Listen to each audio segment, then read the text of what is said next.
Fiche 54 de Taoki, exercice 9. Réécris la phrase en rose de l'exercice 8 en ajoutant tous les mots que tu as entourés.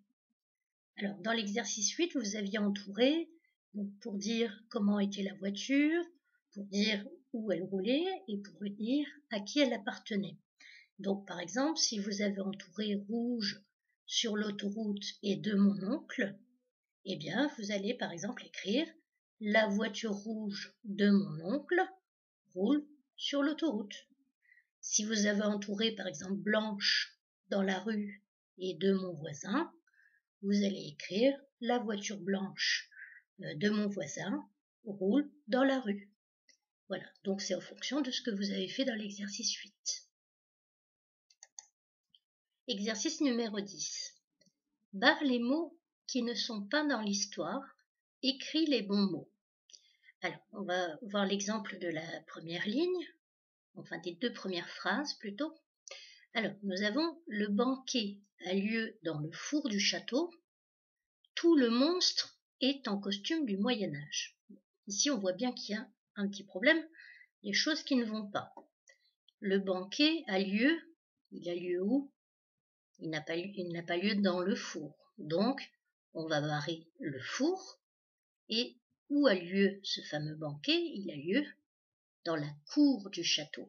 Donc, il faudra réécrire en dessous, le banquet a lieu dans la cour du château. Voilà. On écrit la phrase en entier, mais donc on va barrer le four qui n'est pas bon. Pour la deuxième phrase, tout le monstre est en costume du Moyen-Âge. Alors ici, qu'est-ce qui ne va pas?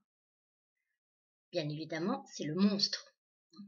Alors, donc on va barrer le monstre et on va chercher le mot qui peut aller à la place de monstre. C'est un mot qui commence de la même façon. C'est ça, c'est le monde. Et donc, on va écrire tout le monde est en costume du Moyen-Âge, tout simplement.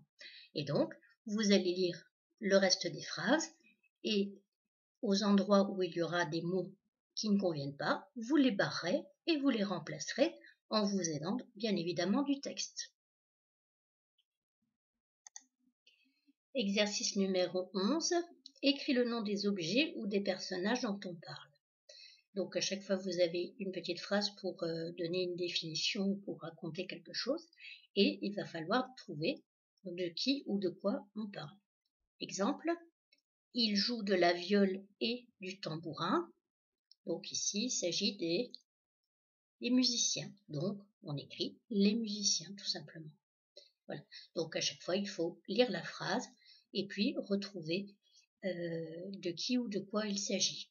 Évidemment, on peut s'aider du texte et bien relire le texte pour pouvoir répondre correctement.